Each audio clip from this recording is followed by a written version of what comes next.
Hallo miteinander, da ist der Cinemani.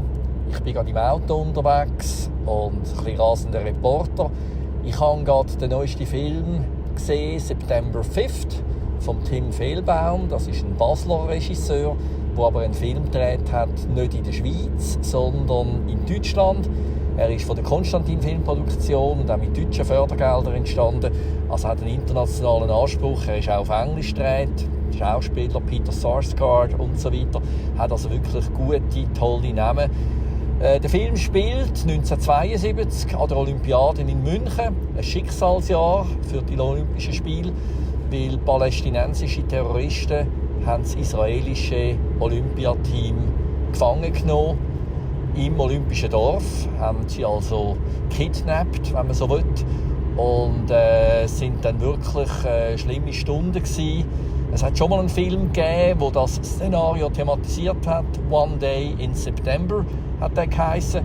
Und ist eine Arthur Cohn-Produktion gewesen. Der Arthur Cohn ist ein langjähriger, bekannter Filmproduzent, auch aus Basel, der natürlich dem Film seinen Stempel gegeben hat. Hat auch den Oscar gewonnen. Also von dem her wirklich jetzt eigentlich dieselbe Geschichte, anders erzählt, weil der Hook ist eben ein anderer. Erzählt wird die Geschichte aus der Perspektive von einem amerikanischen Fernsehsender, ABC. Und Fernsehen in den 70er Jahren hat natürlich ganz anders funktioniert als heutzutage. Da hat man einen Satellitenlink buchen, damit man live übertragen kann. Und das ist spannend nachgestellt. Man sieht das aus der Medienperspektive. Und es ist mega spannend zu sehen, wie da die Journalisten am Pult hocken und versuchen, die Live-Ereignisse, quasi, die sich überschlagen, zu übertragen, live zu kommentieren, auch sich zu überlegen, was darf man sagen, was darf man nicht sagen, darf man zeigen, wie zum Beispiel ein Geisel live am Fernsehen verschossen wird oder nicht. Sehr spannende Fragen, auch sehr tiefgründig. Und trotzdem ist der Film sehr kurz, er geht nur 91 Minuten, also nicht irgendein 3-Stünder, das habe ich auch sehr gut gefunden. Und vor allem, er ist spannend inszeniert, weil man hat eigentlich immer, man ist hautnah dabei und so nach etwa 20 Minuten fühlt man regelrecht mit und an diesem menschlichen Schicksal. Klar hat der Film auch einen Aktualitätsbezug zur aktuellen Weltlage, wo wir da haben im Nahen Osten, klar. Aber es geht eben auch noch etwas anderes. Es geht heutzutage, wo jeder ein Handy hat und jeder selber etwas posten kann und eigentlich selber kann fast so Live-Fernsehen machen. Also man kann sogar live vom Handy übertragen, wenn man das will, streamen. Dann hat das Ganze ein anderes Gewicht. Es ist einfach ein Appell, sich zu überlegen, was tut man posten, was nicht. Was lohnt sich, was nicht.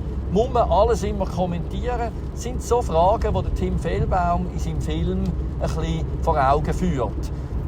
Ich habe den Film gesehen in Zürich an einer Lunchkino-Vorpremiere und eigentlich war es so, dass der Tim Fehlbaum hätte anwesend sein sollen. Er hat aber eine Videobotschaft geschickt aus Los Angeles, weil sein Film September 5th ist für den Golden Globe nominiert und er ist jetzt dort auf PR-Tour und hat darum nicht teilnehmen.